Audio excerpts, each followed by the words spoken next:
Hello, and thank you for joining me in this video. My name is Imran Ahmad, and I'm excited to present to you my capstone project for the MSLDT program at the University of San Diego. In this project, I'll be showcasing my instructional design competencies, which I've applied in the creation of the course titled Consular Affairs Orientation, as well as my online portfolio. To start off, let me give you an overview of the course. It has been specifically designed to provide a deep understanding of the Bureau of Consular Affairs to new hires who have no prior experience working with the State Department. The course aims to help learners differentiate between the function of U.S. embassies and consulates, understand the roles of foreign service officers and locally employed staff, and comprehend how various functional areas contribute to the Bureau's mission. I conducted a thorough needs analysis before designing and launching the course. The aim was to learn about the organization and learning environment, identify stakeholders, and discover the problem we were trying to solve. This course is for newly hired employees who have little to no knowledge in State Department operations, but will work and support the client directly in critical IT mission support.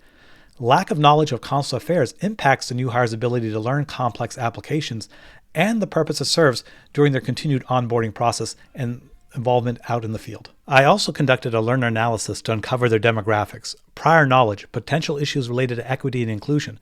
I looked at what engages them, what obstacles exist, the attitudes towards training, and other elements. For example, I looked at strategies to promote value, such as relating content to real-world scenarios, providing timely and tailored feedback to help learners understand their progress. During this phase, I identified learning outcomes and created a plan for Level 1 and Level 2 assessments that would capture data around acquired knowledge and the learner's skills, attitudes, confidence, and commitment. After completing the needs analysis, my next step was to design the course and module map. This was done by aligning the learning outcomes with learning activities and assessments. The design included creating module-level objectives, selecting content such as articles and videos that would be included in the course, and developing specific learning activities, discussions, and assignments for the course. I linked each element to a course and module-level objective to ensure that only relevant information was added to the course to meet its objectives.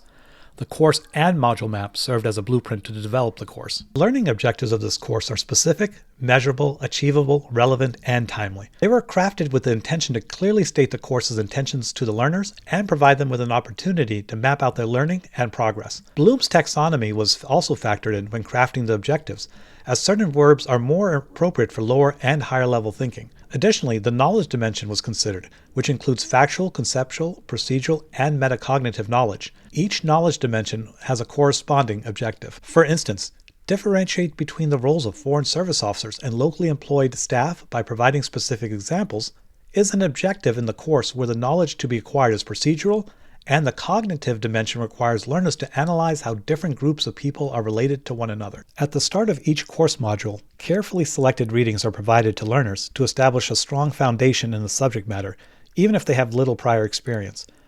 Videos add a dynamic element to the course and effectively convey complex information to enhance the learning experience.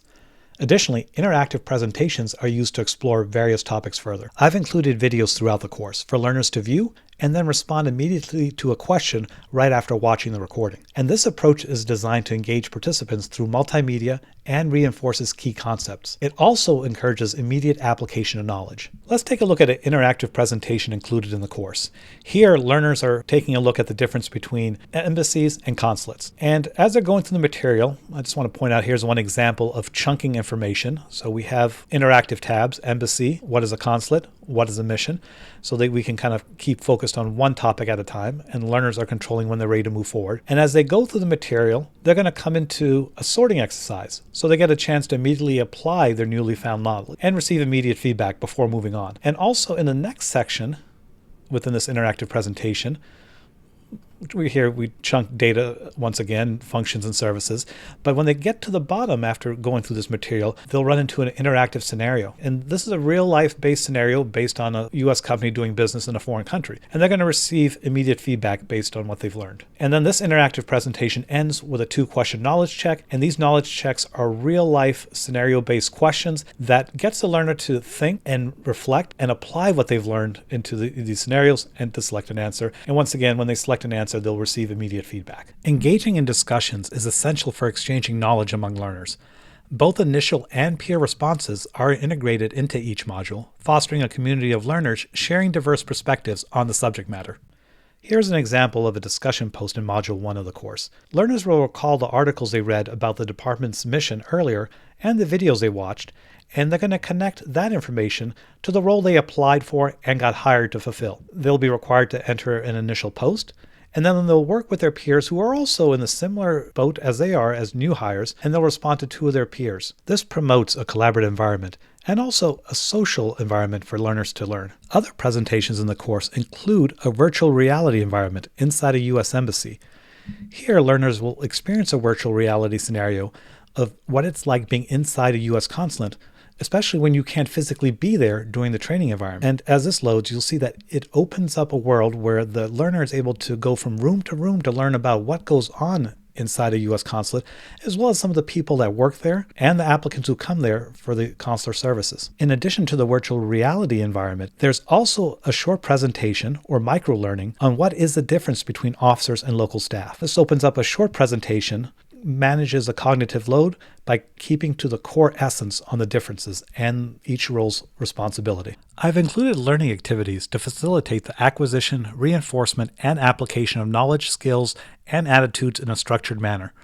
Learning activities are designed to engage learners actively, encouraging them to interact with the content, explore concepts, and practice what they've learned. In one learning activity, learners return back to the virtual environment inside the U.S. Embassy to create a scavenger hunt. They will review that presentation and look for 4 items to create a scavenger hunt, and then they will create that document and submit it to a peer who will then complete the scavenger hunt.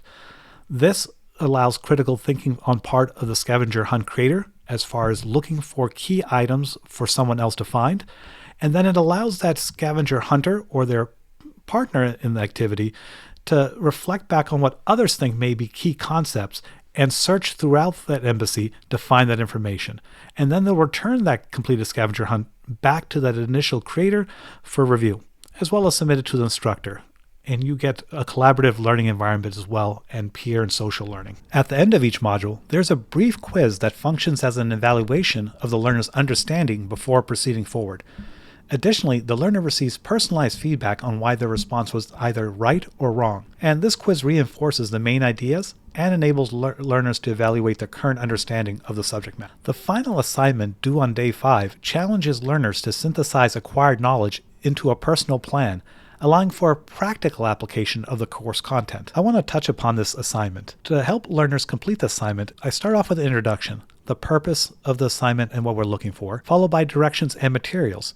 In here, I include a self-development template for them to open and download, as well as links to their job role, because in this assignment, they'll be tying in their job role and responsibilities to how they can support the Bureau's mission. There's also information on resources and a rubric, which we'll talk about in a moment, along with submission requirements and due dates. For the final course assignment, I created a rubric that breaks down the assignment into different components.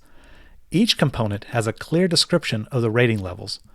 By using a rubric, I'm able to provide a consistent grading and tailored feedback to each component. I shared the rubric with the learners so that they can monitor and assess their work against specific and descriptive criteria. To further support the learner's ability to retain and transfer the knowledge and skills acquired during the course, I offer them various opportunities to apply what they've learned in different contexts.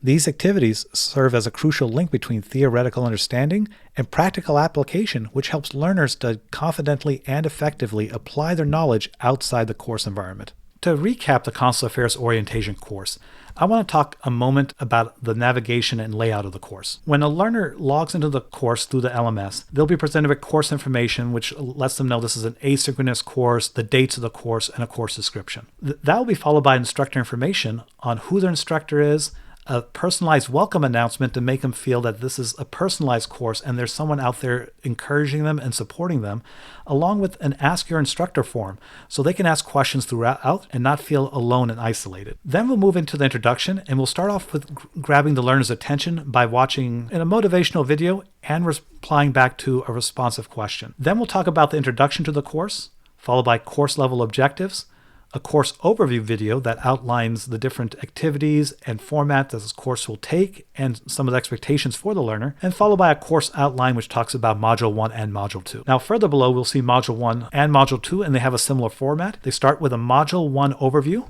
and I'll open that briefly, and it has an introduction to the module, module level learning outcomes, and an overview table to help the learner organize their time by knowing what's expected out of them and the due dates. Then they'll go through a series of videos, presentations, discussion, their learning activities or assignments, and a knowledge check, followed by a module conclusion. And in the case of Module 1, it'll also prep the learner for Module 2. You'll see Module 2 follows a similar format. And then the wrap-up section, there is a conclusion talking about key learning that occurred throughout the course, followed by what we talked about, a what's next checklist on how they can take this information and skills and knowledge they've acquired and apply it to real-world scenarios outside the classroom. I also provide them with additional resources to further learn and inquire about the course topic.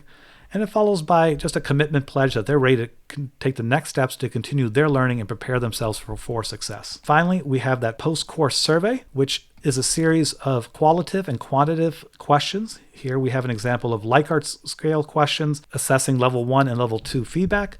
And we saw this just a moment ago, open-ended questions asking the learner about what they found most beneficial or valuable. And also, if they were to take this course again, what would they like to see differently? To sum up, the course's instructional design is aimed at equipping learners with knowledge and confidence. The course employs a strategic blend of various instructional methods to ensure a comprehensive and enriching learning experience.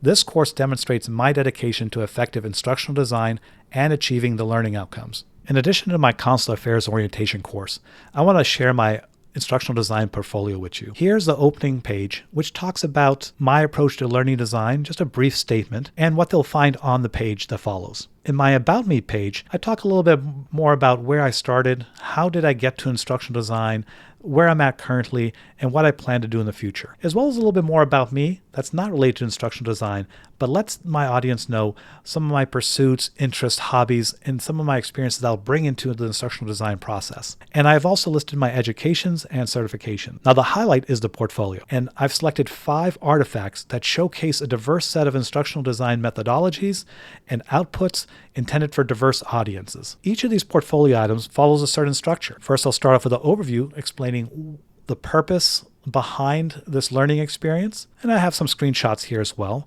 The intended audience, just as importantly, the process, the instructional design methodologies that I took and employed to create an engaging learning experience, along with the tools and also the full training experience you can launch, whether it is a RISE course, a PDF, or a Storyline course. Thank you for your time, and I'm open to any questions you may have. Feel free to reach out to me through my email or visit my portfolio site, which will also direct you to my LinkedIn account, and I'd love to connect with you. Take care.